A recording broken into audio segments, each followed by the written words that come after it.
Now, contraindication. We will speak about few of the contraindications. Remember, these all contraindications are relative contraindications. These are not absolute contraindications, depending upon the severity of the disease.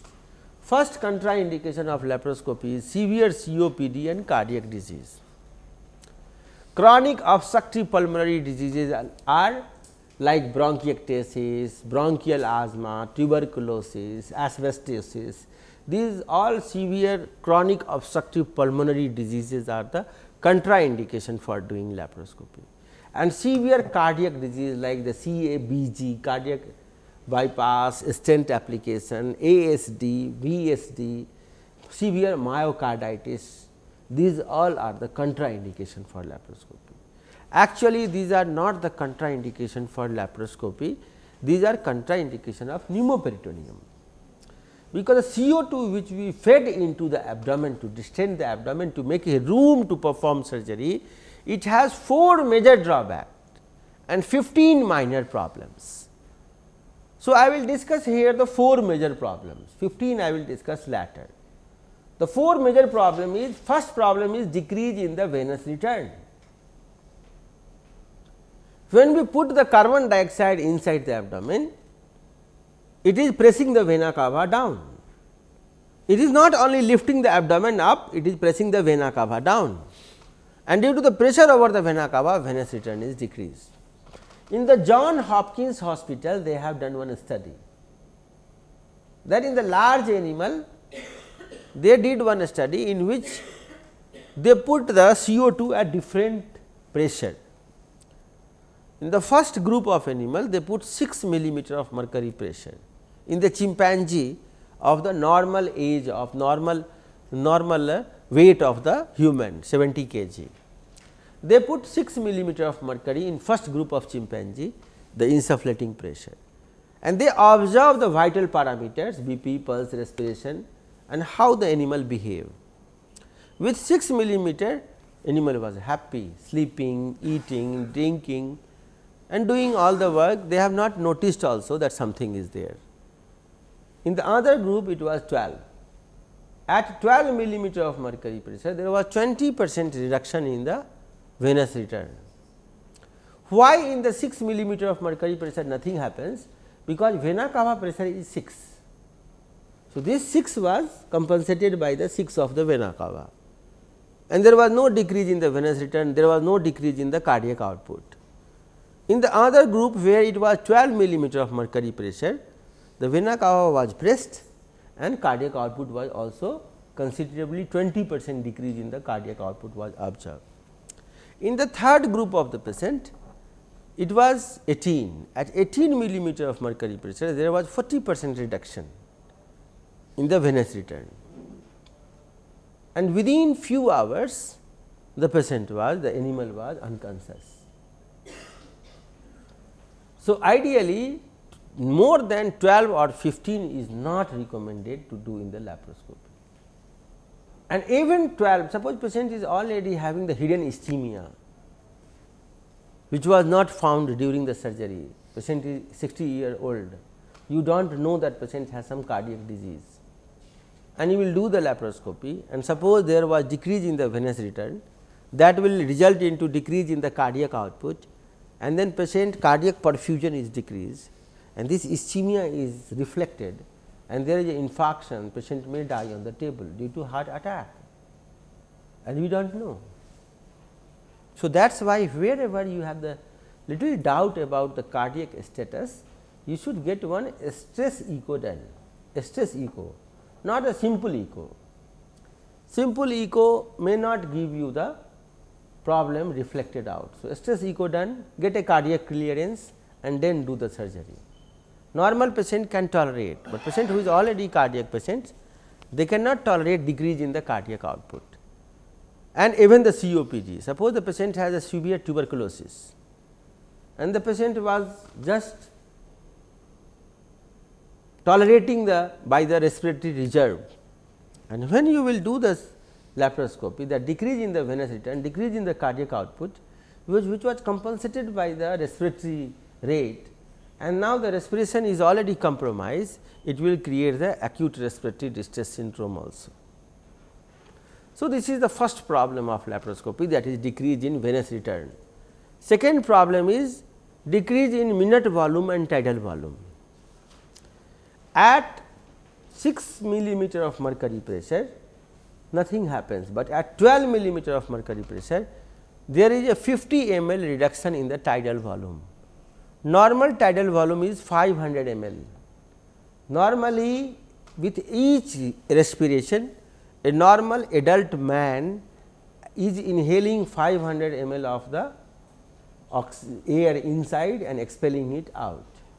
But when we create pneumoperitoneum at 12 millimeter of mercury pressure, it is not only lifting the abdominal wall, it is pressing the diaphragm also up. And due to the pressure over the diaphragm, the lung cannot fully expand. And if lung cannot fully expand, there is a 50 ml reduction into the minute volume, tidal volume, and that tidal volume will ultimately is decreasing the minute volume also. Now, at 18 millimeter of mercury pressure, there is 150 ml reduction in the tidal volume. So, if you will see from 12 to 18, the pressure was increased only 1.5 times more, but tidal volume was decreased 3 times more. 50 was at 12 and 150 was reduction in the 18. And now, suppose the patient was having already bronchial asthma, tuberculosis, and he was working with the reserves of the respiratory system, that decrease in the tidal volume will immediately precipitate into the respiratory failure and patient may die. So, this is the second problem, that is the tidal volume is decreased. Now, to compensate this tidal volume, sometime our anesthetists do the wrong method. If they see that in the Boyle's apparatus, their ventilator is not taking 500 ml, it is taking only 350, then they increase the pressure. So, now the ventilator will start giving more pressure to expand the lung. So, from here our pressure, our CO2 is pushing the diaphragm, and from the ventilator the anesthetist is pushing the diaphragm and the lung cannot expand fully. So, there is a alveolar rupture. Rate of respiration. Yes. So, he should not increase the volume. If the tidal volume decrease, he should increase the rate of ventilation. So, if rate of ventilation was 12, he should increase it to 18, that is 1.5 times more. Or if the patient is pregnant, or if the patient has any other COPD, it should be double, that is 24 faster, so that the gas exchange will be faster, and if he will not do that, there is a problem. So, sometime once the alveolar get ruptured and a lot of pulmonary edema, pulmonary congestion develop, at the end of the surgery you will see that your patient is not reversing, patient is anesthetized. Anesthetist is trying to make the patient awake, but patient is not awaking, and he is doing a lot of suction, and if froth is coming from the mouth, which anesthetist is busy doing a lot of suction and patient is not reversing after surgery, that means your anesthetist is not good. You should change your anesthetist. He does not know how to give the laparoscopic anesthesia. And one day he will kill the patient and blame goes to you. Generally, anesthetists they never take their own blame. They say that madam must have used the more CO2, that is why the patient is not returning back. They immediately, and we generally if we do not know, we do not speak anything about that. So, mostly this is the anesthetist failure. This is second problem. Third problem, first problem is venous return, second problem is tidal volume decrease. Third problem is hypercarbia. The CO2 is 200 times more absorbable than oxygen, and it is 20 times more absorbable than room air. Carbon dioxide is a very fastly absorbed gas. So, it is getting 200 times more absorbable than oxygen, and it is good also. Do you know why? Because if it get absorbed so fast, air embolism will not develop. But the bad thing of CO2 is that this CO2 can cross the blood brain barrier and it can go to the our brain. Brain is very sensitive to the CO2, and if CO2 concentration of the brain increases, then it gives command to the cerebral artery to dilate, and there is a cerebral arterial dilatation. Once cerebral artery dilates, there is cerebral edema. Once the cerebral edema develops, then brain gives command to the heart that I am in trouble, I am in pressure. So, decrease the rate of the heart, and there will be bradycardia. And if there is a bradycardia, then the cycle of the blood which is passing through the lung circuit will decrease. And if this lung per minute time which was circulating through the lung is decreased, the retention of the CO2 will be much more, because CO2 cannot be washed out with the lung, and there will be more hypercarbia, more cerebral edema, more bradycardia, again more hypercarbia, more cerebral edema, more bradycardia, and patient may die. That is why medico-legally it is important that every laparoscopic operation theatre should be equipped with the capnograph. If you do not have capnograph, you are in trouble. Suppose patient get dead in any operation theatre, and if a team for inspection of the medical council people are coming, first they see the anesthetist report that the CO2 level should be written every 15 minutes. EtCO2, that is called as end tidal CO2 concentration.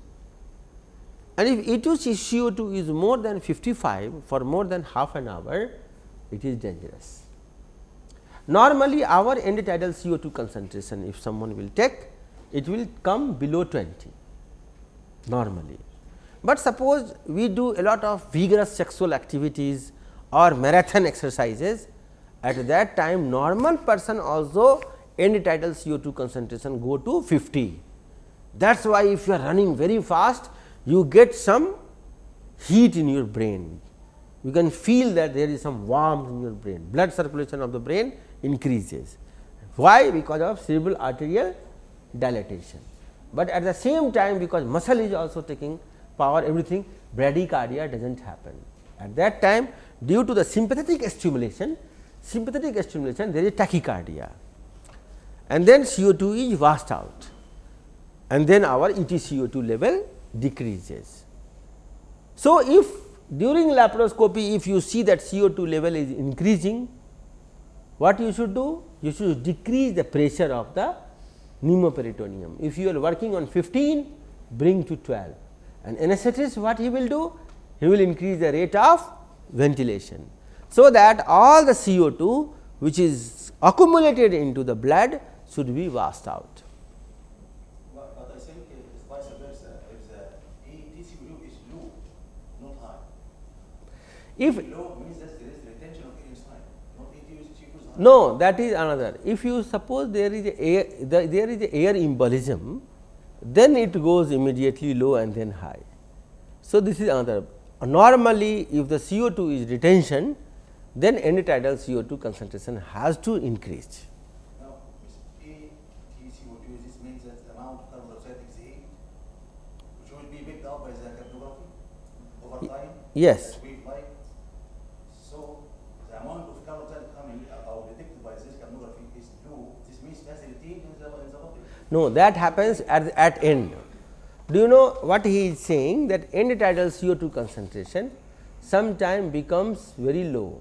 When it happens? When patient is gasping, when patient is ultimately dying. Do you know end tidal CO2 concentration how it is taken? It is taken by attaching one of the probe to the ET tube, endotracheal tube, and there is, I will show you in the operation theatre, it is attached into that. So, it is end tidal CO2 concentration, means when it is when the patient is expiring, at the end of expiration, what was the level of the CO2 in the tube, that is called as end-tidal CO2 concentration. So, if it is retaining in the blood, that happens at the end when patient respiratory is getting completely failed and patient is ultimately going to die. But normally when the patient is not dead, patient is not in the shock, patient BP is maintained, patient heart rate is maintained, then end-tidal CO2 will reflect the CO2 concentration which is retaining in the body. That is the reason CO2 is 200 times more absorbable. So, it is getting absorbed also faster and it is getting expelled also faster from the lung.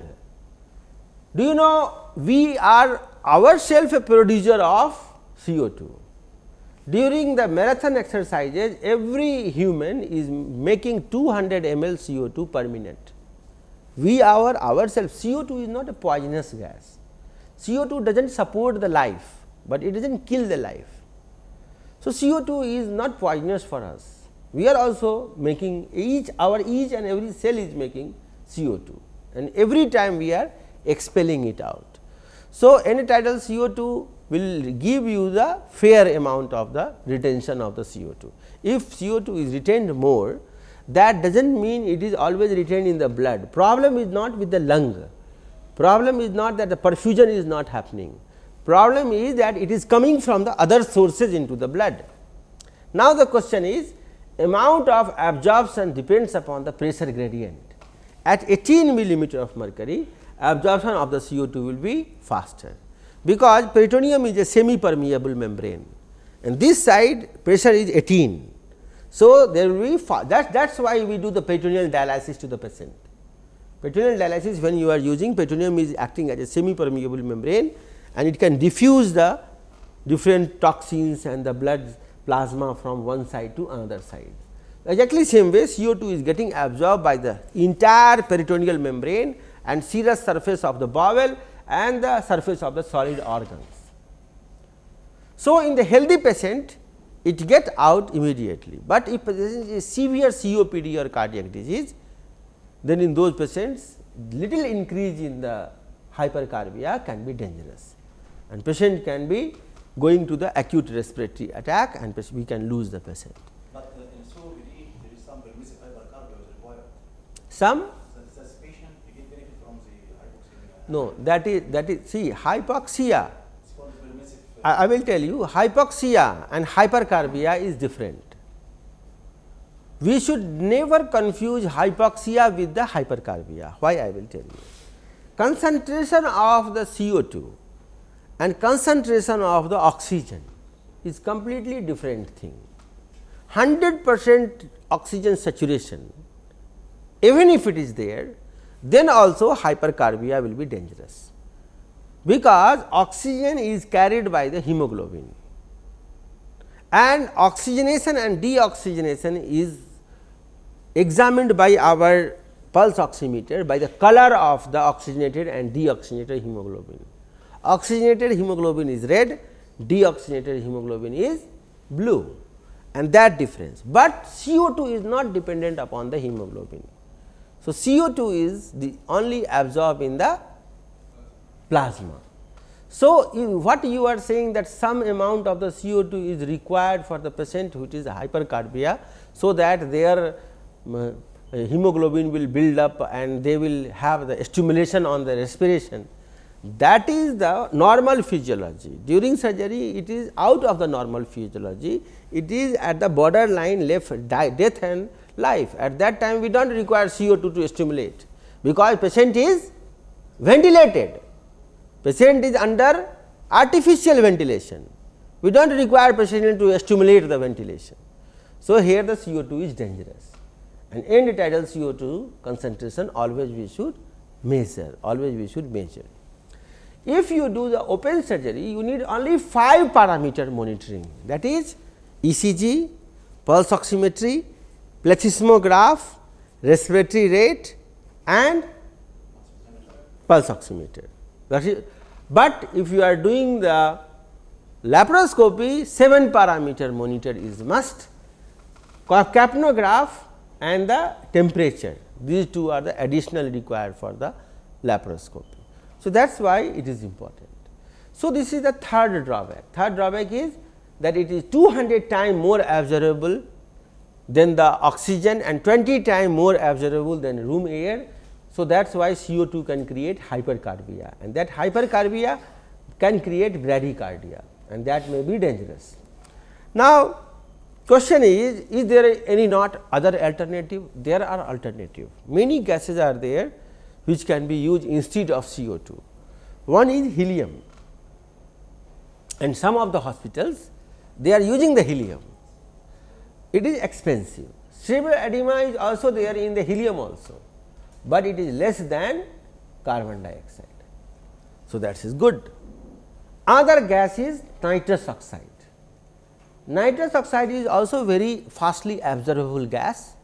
So, chances of air embolism is less and it can be used. It has less cerebral edema also, less chances of bradycardia also, but it has a problem, it is combustible gas.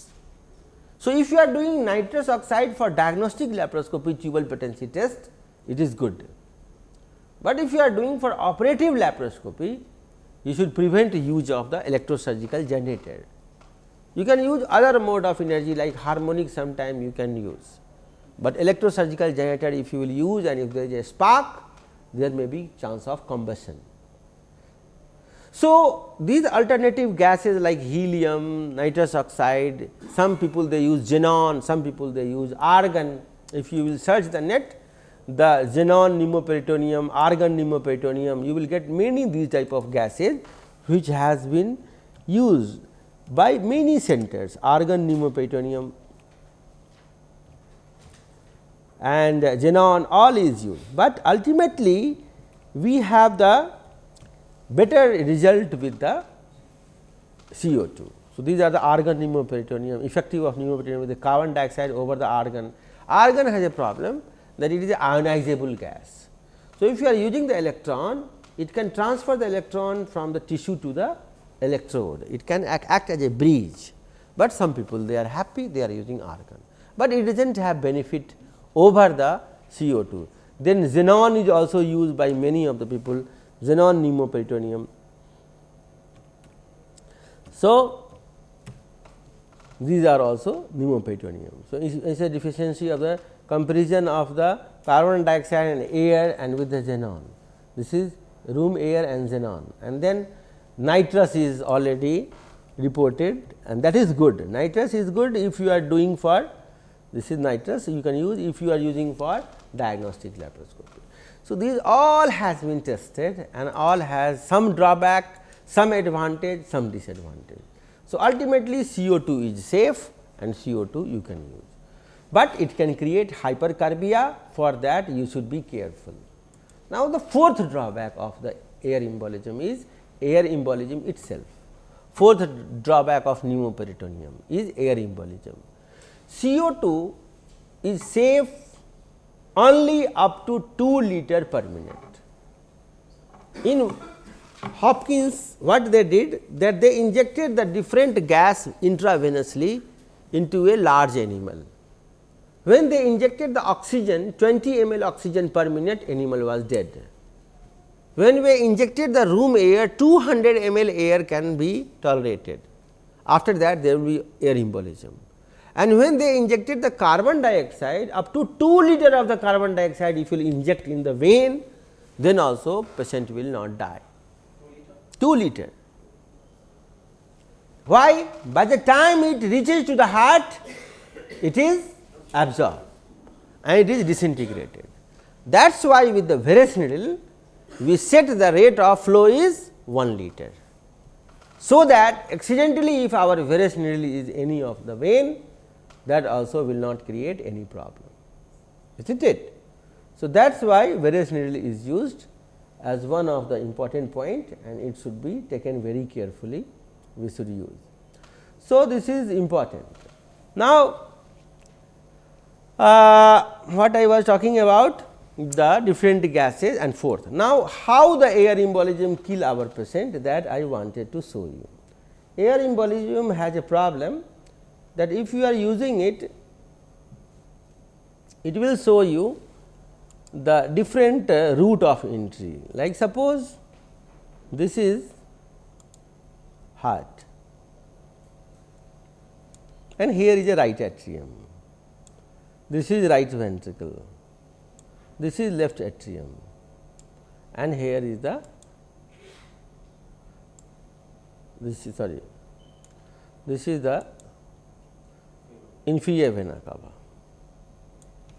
And now this air bubble is coming, here is the air bubble which is coming. Why air bubble coming? Why air bubble coming? Air bubble comes due to two reasons. One reason is that our venous needle has directly pricked any vein and we are directly putting the gas into the vena cava at a rate of more than 2 liter per minute. And another possibility is that we are dissecting at high pressure 18 millimeter of mercury pressure and we are doing cholecystectomy, we are separating the gallbladder from the liver, or you are doing myomectomy, you are separating the myoma, or you are doing lymphadenectomy, you are separating the lymph node of iliac vessel and any venous sinuses are open. And this open vein will start taking the CO2 just like intravenous. Remember, we should never confuse the air embolism with the hypercarbia. Hypercarbia develops due to absorption of the CO2 and air embolism develops due to the entry of the CO2 directly into the vein. When there is a air embolism, your end tidal CO2 concentration will be normal. It will not show you anything, it will be normal, but suddenly patient may die. How? This bubble will come to the right atrium, then it will come to the right ventricle, and suppose there is a VSD, this patient has a ventricular septal defect, there is a hole into the lung, there is a VSD, and now this bubble has entered from the right atrium to the left ventricle, and from the left ventricle it will go to the LAD, left anterior descending artery. We know that there are different arteries here, coronary artery, and it will go to the left anterior descending artery and it will block the artery, and theoretically this air embolism will kill our patient also. There will be ventricular fibrillation and death, and patient may be killed in the table. So, the patient who has severe COPD and severe ventricular septal defect or atrial septal defect, we should avoid doing laparoscopy. If you are doing laparoscopy, then better to do gasless laparoscopic surgery, because this CO2 may be dangerous. Now, the question is what to do in the normal patient. This is an abnormal case which I have described. The patient has the ASD and VSD, but what to do the normal patient? Normal patient does not have the same physiology. In normal patient, what happens that from here there will be pulmonary artery, and from pulmonary artery the blood will go to the lung, isn't it? And from the lung it will create the pulmonary infarction. So, this blood from here and bubble from here will go to the lung, and there will be pulmonary embolism. Now, how to know and how to avoid it? To know this, what you should do, that if suppose you are doing surgery and suddenly patient is collapsed, patient does not have pulse, patient is completely collapsed, then immediately your anesthetist or you should put a sphygmomanometer into the auscultatory area. This auscultatory area is the right second subcostal area, and you will hear a very peculiar murmur that is called as water wheel murmur. This water wheel murmur is one of the very important and definitive sign of the air embolism. What is this murmur? When you take the shower in your bathroom and suppose water supply is going to finish, there is no more water in your tank, it is the last part of the water is coming. You might have heard a peculiar sound, that is sound coming. Why this sound is coming? Because water is coming mixed with the air, and that gives you peculiar sound, because water is thick, air is thin. So, thick and thin viscosity when passed from the tape, it gives you water wheel murmur. Now, to prevent this problem, you have to fill up the tank again with the water. Exactly same way, this is the valve, this is the pulmonary valve here, and here is the pulmonary valve, and blood and water is going mixed here. This is blood, this is blood, this is blood, and in between blood there is air. This is air, this is air, this is air bubble, and air bubble with the blood, air bubble, blood. So, once it crosses from the pulmonary valve, it creates a fluttering of the sound. In some of the book it is written mill wheel murmur, just like a wheel running in the mill, or water wheel murmur, like a wheel running on the water. So, patient during surgery is completely suddenly collapsed, and you do not have any idea, because you were doing surgery fine, you know that you are not bleeding because everything was going fine, then only probable cause is the embolism. And to prevent embolism, what your anesthetist will do? Immediately he will put a swan gauge catheter. This swan gauge catheter can be put from the jugular vein, and directly this catheter will go to the right atrium, and a frothy blood will come out, and your part what you have to do? Immediately stop the surgery, remove all the instrument, switch off the insufflator, deflate the abdomen, and turn the patient towards the left and head down. Once you will turn the patient towards the left, all the air bubble which was going to the left side of the heart, it will come to the right. Why? Bubble wants to go up, and once you will turn the patient head down, the blood which was going to the heart will remain to the vena cava, because vena cava is above and heart is down. You are putting the patient head down. So, you are deviating the bubble going towards the heart and lung, and already you have switched off the insufflator, and now the fresh blood will come, which will just start dissolving those bubbles, and the patient will survive, and patient pulse will return, patient will be okay, BP pulse, everything will come. If you immediately diagnose and you do immediately corrective measure, but if you could not diagnose it, then it is too late, there may be big pulmonary embolism and infarction. If patient is young, a small pulmonary embolism they can tolerate.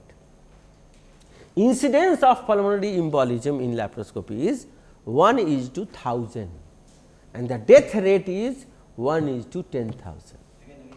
Incidence of pulmonary embolism is 1:1000. In 1000, one patient get embolism in laparoscopy, but death is rare, it is 1:10,000, and most of the people who die, they have already comorbidities, already previous comorbidities, and then death happens. In some of the book it is written that this reported death 1:10,000 is underreported.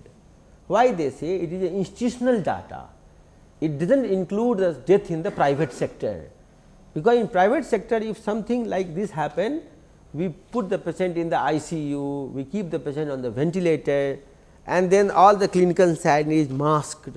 So, exact cause of the death air embolism can only be found if the patient will go for postmortem or the good investigation. Otherwise, we write the cardiorespiratory failure and patient death. So, that is why some of the people they say it is underreported, it is not, the incidence is much more, and this incidence why happens? Because we are using venous needle. So, these are the 4 major drawback of the CO2 which we are using, that is the decrease in venous return, decrease in the tidal volume, hypercarbia and air embolism. That is why the patient who is severe COPD and cardiac disease, we should not do laparoscopy.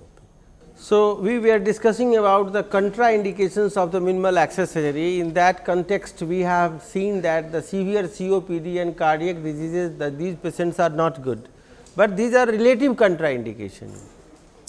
Relative contraindication means, suppose a patient of simple bronchial asthma with the mild bronchial asthma comes to you, then you should not refuse it, because in those patients the laparoscopy may be useful, because intraoperative you have to be little careful, but post operative outcome will be very good, because patient can be discharged same day.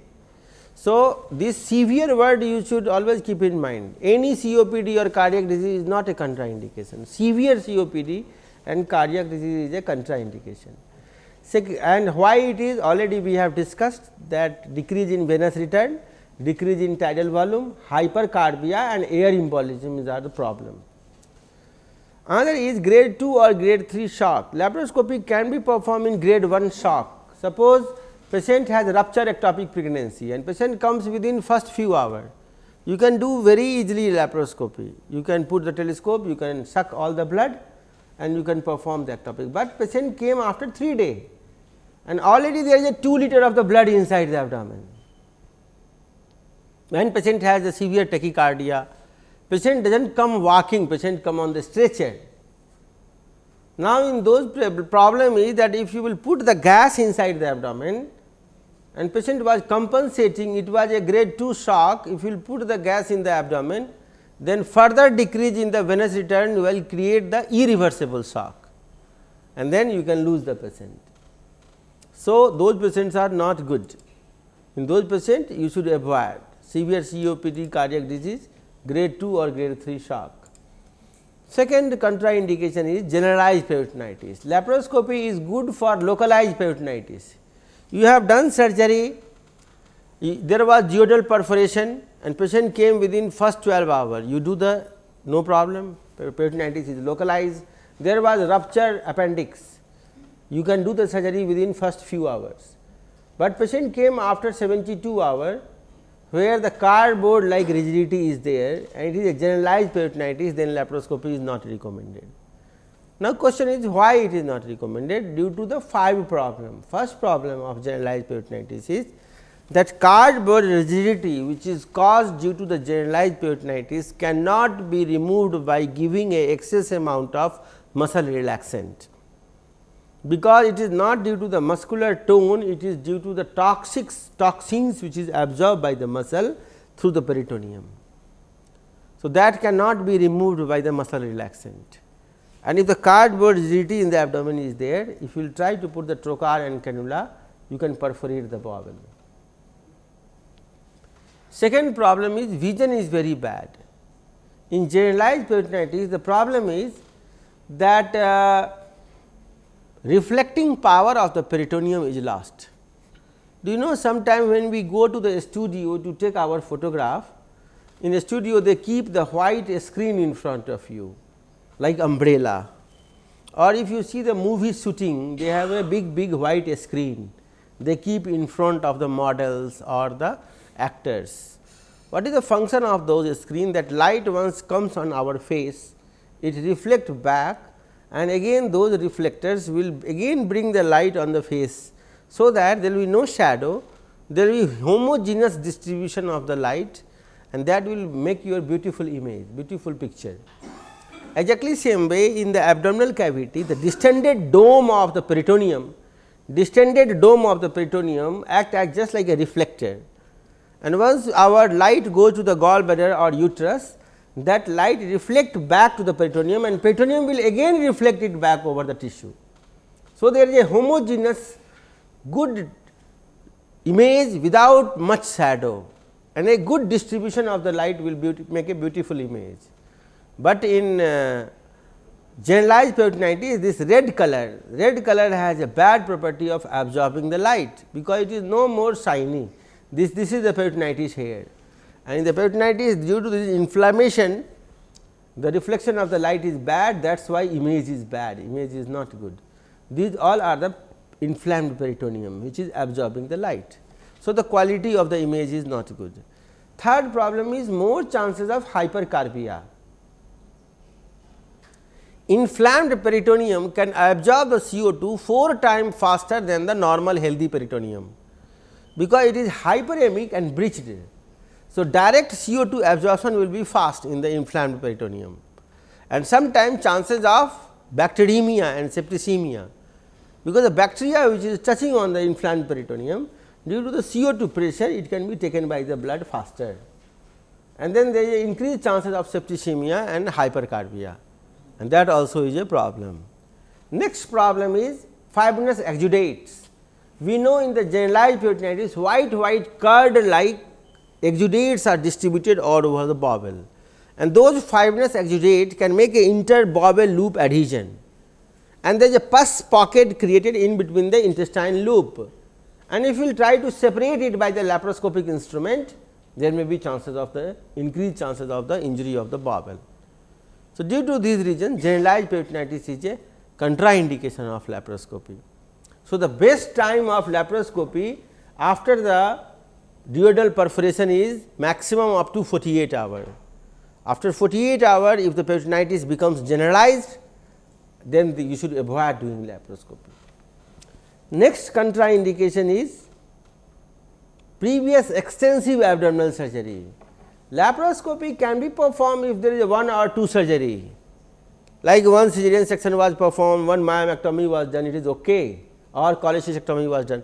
But these type of surgery where previous extensive surgery and bad scar and multiple operation is performed, now there is no room inside the abdominal cavity to create pneumoperitoneum. There is no space, even the Palmer's point is here also destroyed. So, there is no space you can put the varus needle, and those cases you should avoid doing laparoscopy. Then comes previous generalized inflammatory disease or irradiation. Like suppose patient has received the irradiation due to any reason, patient was having cervical cancer, prostate cancer or cancer of the bladder, urinary bladder, or due to any reason he has received the radiation on the abdominal wall. Once the patient abdomen received the abdominal wall radiation, then all the layers of the abdominal wall fuse together. There are no more separate, rectus and muscle and the peritoneum is not separate. In those situations, putting the varus needle is very risky, it can immediately perforate the bowel. Again, generalized inflammatory diseases like miliary tuberculosis, Hodgkin's lymphoma, non-Hodgkin's lymphoma, Crohn's disease, ulcerative colitis. In all those generalized inflammatory disease, there is a chances of the increased bowel perforation. So, laparoscopy is a relative contraindication. Again, I am telling you, it is not an absolute contraindication, depending upon the severity that you have to decide. Now, the next is hyper and hypocoagulable state. If the patient has polycythemia vera, then laparoscopy should be avoided, because in hypercoagulable state, little decrease in the venous return can immediately develop the DVT, and those patients are very prone to developing the pulmonary infarction. Just like the renal transplant, the patient who get renal transplant, they have more amount of erythropoietin secreted, and sometimes their hemoglobin level increases to 22 hemoglobin goes. So, those are hypercoagulable state, and suppose those patient comes to you for laparoscopy, and without correcting the hypercoagulable state, if you will do it, your patient will get DVT. Why? Open surgery also patient can get DVT, but here because of the venous return is decreased, more chances are there compared to open. So, laparoscopy is contraindicated. First you should correct it and then you do. Again, hypocoagulable state. Nowadays, if the patient has any cardiac history, the physicians they immediately prescribe the coumarins or aspirin for antiplatelet. Now, the problem is platelet aggregation is compromised, and laparoscopy is contraindicated in the patient who has a compromised platelet aggregation, because during surgery it will not bleed, because CO2 pressure will stop the capillary bleeding. But once you have removed your trocar, you back home, you are sleeping at night, you will get a call that patient BP is low and patient abdomen is distending. Why? It restarted bleeding once the pneumoperitoneum is removed. So, you should must get the INR done for the patient who is taking aspirin and or coumarins. International normalized ratio, that is prothrombin time, should not be more than 2. If INR is more than 2, then you should stop the aspirin, coumarins, get a cardiac clearance, and after the coagulation profile is returned to the normal, prothrombin time is normal, then we should do laparoscopy after 1 week. So, first you should stop all those antiplatelet for 1 week and then you call the patient for surgery. So, these both are contraindication, hypercoagulable as well as hypocoagulable. So, INR 2 can do Which one? INR less than 2 you can do. less than 2 you can do or up to 2 you can do, more than 2 is a contraindication.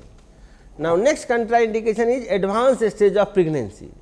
Laparoscopy is contraindicated after 20 week of pregnancy. Up to 20 week of pregnancy, laparoscopy is good, better than open. Like suppose patient is pregnant and patient has ovarian torsion, then you can do laparoscopy and outcome is better, spontaneous abortion is less.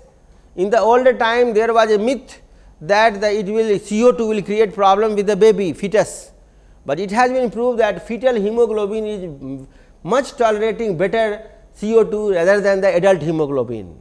So, fetal hemoglobin does not have any problem and they are more smart. The babies can tolerate the CO2 better than the mother. So, that is why pregnancy is not a contraindication. Lapro is safe in pregnancy, but only up to 20 week. After 20 week it is a relative contraindication, because there is no space in the abdomen and there is a guttering effect. Paracolic gutters are pressed onto the flanks. So, if you want to see the ovary, it will be difficult to find it out, because due to gravid uterus it is pushed into the pelvis and you may have not that much space to put your trocar and move the instrument. But there is a controversy. Controversy is that there is a controversy in between the SAGES guideline and Walls guideline. If you will search the SAGES guideline, then SAGES guideline this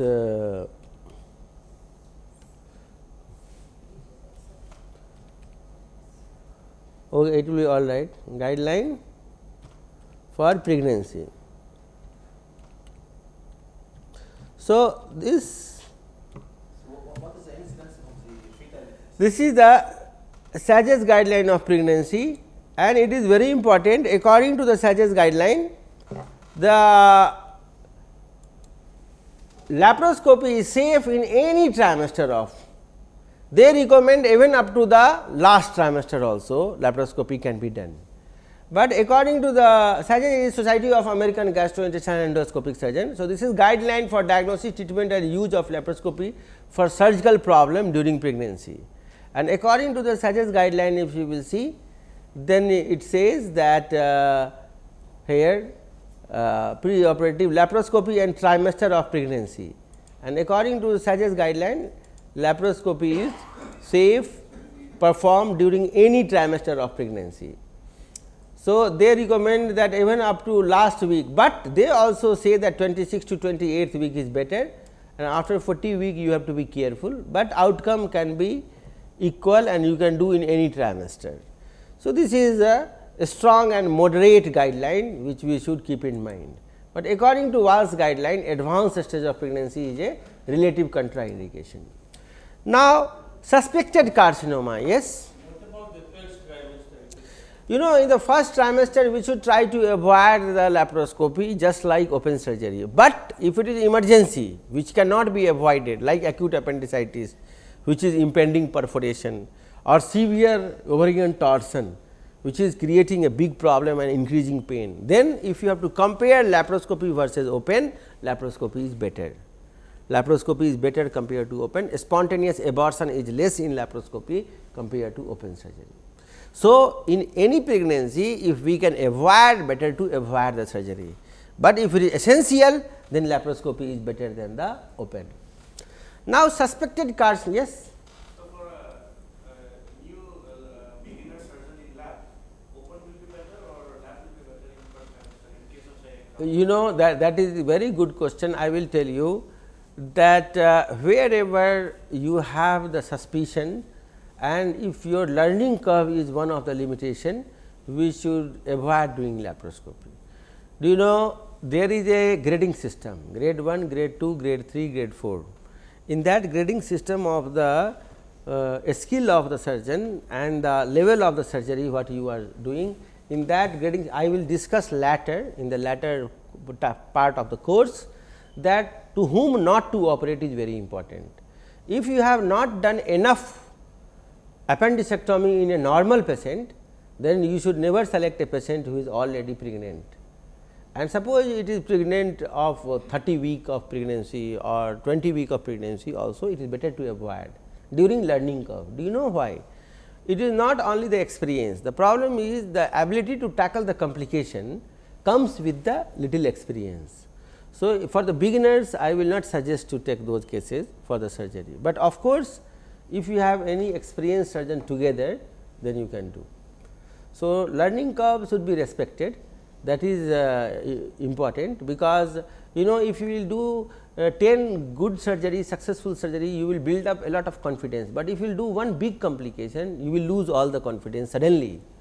So, that is why our confidence takes time to be built up, and that in those period it is better not to do the stunt, just like if you are driving a car and you have just started learning few days ago, then you should not do the stunt, otherwise more likely the accident can happen. So, suspected carcinoma is also one of the contraindication. And remember, known case of carcinoma is not a contraindication of laparoscopy. If already you know that patient has cervical cancer, you can do radical hysterectomy. If already you know that patient has the mucinous cyst adenoma of the ovary with the metastatic type 2, then you can do the complete oophorectomy. You can use a type C good quality of endo bag. You can put entire ovary into the endo bag and you can take it out, or you can do hand assisted laparoscopic surgery, and without losing the integrity of the tissue, you can do the en bloc dissection. But suppose you have not done the work properly and there is a suspicion of the carcinoma, and those suspected carcinoma will be a big problem. Just 9 months ago, one cardiologist from the United States of America, his wife underwent supracervical hysterectomy, and after supracervical hysterectomy, she developed metastasis because it was a sarcoma. And then that cardiologist has filed a case and complained in the FDA, and you will be surprised, FDA has stopped the use of the morcellator for the supracervical hysterectomy all over USA, and Ethicon company has to withdraw the morcellator now from all the hospital of the United States of America. So, I am just giving you, if you will put FDA, this is FDA and morcellator, then you will get this type of a lot of laparoscopic uterine power morcellator. FDA once again using laparoscopic power morcellator. Laparoscopic uterine power morcellator in hysterectomy, FDA issued a update safety communication. This is November 24th, 2014. It is not a very old story. And morcellator, power morcellator, they have, and if you will put Ethicon after FDA, morcellator and Ethicon, then Ethicon is one of the world leader of manufacturer of the morcellator, and see power morcellator recalled as evidence of the uterine, and FDA says can spread cancerous tissue. Can you see that? So, there was one incidence, and it is a big problem now in the United States of America, that they are against the morcellator, and it is about to get stopped use of the morcellator in laparoscopy. And you can understand that if the morcellator use will be completely stopped, then what will happen? How can we do the myomectomy? We cannot do the myomectomy, big myoma cannot be removed, we cannot do the supracervical hysterectomy. So, do you know why it happens?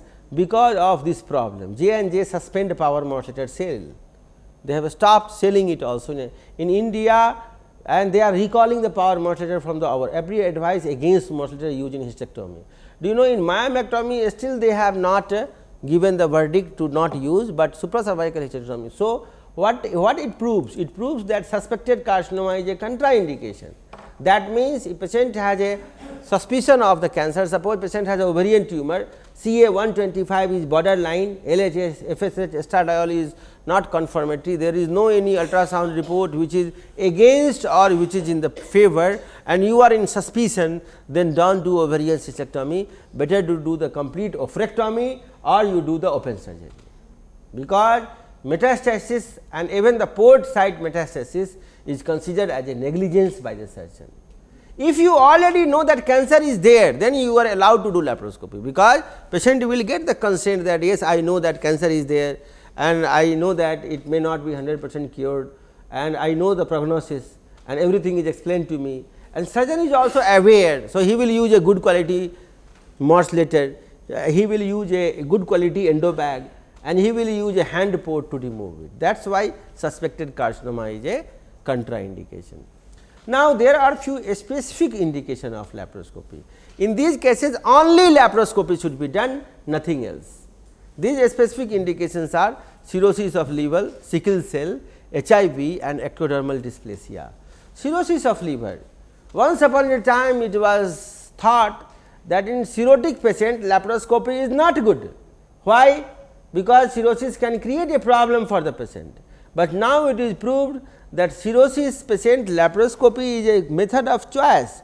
If you will put cirrhosis, this keyword, and laparoscopy, these two keywords, then you will see that laparoscopy should be performed. Do you know why? Because cirrhosis is not a contraindication in the laparoscopic patient. The role of laparoscopy in diagnosis of laparoscopic cholecystectomy and liver cirrhosis. If you see this literature, they say, and the conclusion is laparoscopic cholecystectomy is effective and safe procedure and should be treated as a choice of the systematic cholecystectomy in a patient who is having considered as cirrhotic. Do you know why? Cirrhotic patient, if it is surgery is required and if you do the laparotomy, patient cannot tolerate the trauma, because their enzymes are bad, their protein synthesis is bad. They may die due to the burst abdomen, they may die due to the wound descent. So, for those patients laparoscopy is a specific indication. Laparoscopy should be considered first. Only thing is problem with the cirrhosis is that clotting factors are not good and there may be coagulation profile should be bad. So, that is why vitamin K should be administered properly, and if any coagulation profile is required, you should administer it, you should infuse the coagulation profile. Better to avoid surgery, do not do surgery, but if surgery is unavoidable, then laparoscopy is better than open. Next, a specific indication for laparoscopy is sickle cell disease. Once upon a time it was thought that sickle cell is bad for laparoscopy, because sickling crisis will be more, but now it is proved that laparoscopy sickle cell is better. So, laparoscopic cholecystectomy in a sickle cell disease. Let us see what this article say. It is say that for sickling patients, laparoscopy the mean operating time is better. Laparoscopic cholecystectomy resulted in shorter hospital stay, fewer postoperative complication and then the open, and patient of sickle cell disease may be procedure of choice. Again it is coming procedure of choice. Procedure of choice for the treatment of cholelithiasis in such patient, not only gallbladder, even other surgery. Sickle cell laparoscopy is better. You should not do open surgery in the sickle cell patients, and laparoscopy can be tolerated better than. Then comes HIV. For HIV patient laparoscopy is gold standard. Do you know why? If you will do open, you are also in trouble, because you are handling the tissue. In laparoscopy, interior milieu is maintained, you are outside. So, I am safe. Another problem, patient will be discharged same day, there is no chances of infection to the other patient. Another problem, there is no need of any dressing, no need of any spreading the fomite, spreading the tissue here and there. Another problem, that your nurses are also safe and patient immunity will not be further suppressed. Patient immunity whatever is there, it will be maintained. If you will do laparotomy in a AIDS patient, they will not die due to the pathology, they will die due to the infection of your wound, isn't it? So, laparoscopy is gold standard for HIV patient. There was only one concern, that is it safe to use reusable instrument, and it is safe. WHO has given the clean sheet that glutaraldehyde which we use to sterilize the instrument is very good virucidal, and HIV patient cannot survive in the glutaraldehyde environment. So, if you will do the proper disinfection by the glutaraldehyde, then HIV virus will not create the transmission from one patient to another. Then ectodermal dysplasia is an autosomal recessive condition in which there is less sweat gland and hair follicle in the patient. So, those patients if they will get the surgery, and those patients if you will perform the procedure and it is open, then due to sympathetic stimulation they get the hyperthermia, and due to that hyperthermia patient has a problem, and those problems can be dangerous, because those hyperthermia patient may die immediately. But if you will do laparoscopy, then this problem can be solved and patient will not get hyperthermia. So, these two problems can be taken, and you should avoid doing open surgery for those patients. So, ectodermal dysplasia is best for the laparoscopy. So, if we will see risk versus benefit, risk is more, benefit is less. Risk is more, benefit is less. It is a risky surgery. I am not telling mortality rate, I am not telling morbidity rate. Risk is more and benefit is less. If you want to make the benefit more, just like, do you know what is the most common cause of death? Unnatural death, accident, and most common accident is road traffic accident. So, risk is more. If you are traveling on a car or aeroplane or train, you have a risk that you will be killed one day, but in spite of that risk you are taking that risk, because quality of life will not be good if you will not take this risk. Exactly same way laparoscopy is risky surgery, but patients are ready to take this risk because the people who survive, their quality of life is good. But if you want to minimize that risk, there are some internal control objectives. If you will use the control environment, proper risk assessment, proper control activity, proper monitoring and information and communication. If these are few of the objectives which you will keep in mind, that is proper evaluation as a team, anesthetist, you, and you should try to examine the patient and decide whom not to operate, because you have to enter into the abdomen at your own risk. You cannot tell later suppose something happens, you cannot tell the medical council or the court that patient was having COPD, that is why he died, and you cannot say patient was having hypercoagulation effect, that is why it is died, because nowadays the lawyers are doctors actually. Most of the medical legal cases in India which is handled are not only lawyers, they are doctors also. So, they know that how to select the patient in laparoscopy, and if they will prove with the literature that this is a contraindication, relative contraindication, now we are in trouble. So, we must select the patient. The success of a good laparoscopic surgery is paramount is a good patient selection, and after that your surgery will be better. So, this was regarding the advantage, disadvantage, indication and the contraindications for the minimal access surgery. So, thank you very much.